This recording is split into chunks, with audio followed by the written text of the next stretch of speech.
Ayan, pasyal-pasyal muna kami. Ito na yun kasi malapit na akong umuwi sa Pilipinas.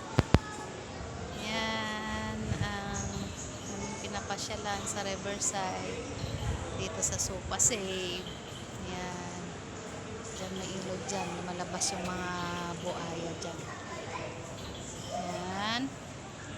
Masarap dito, mahangin. Paggabi, maraming tao. Ayan. Ito.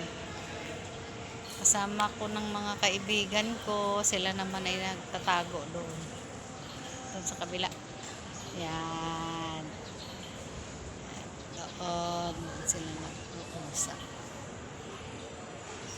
Ayan.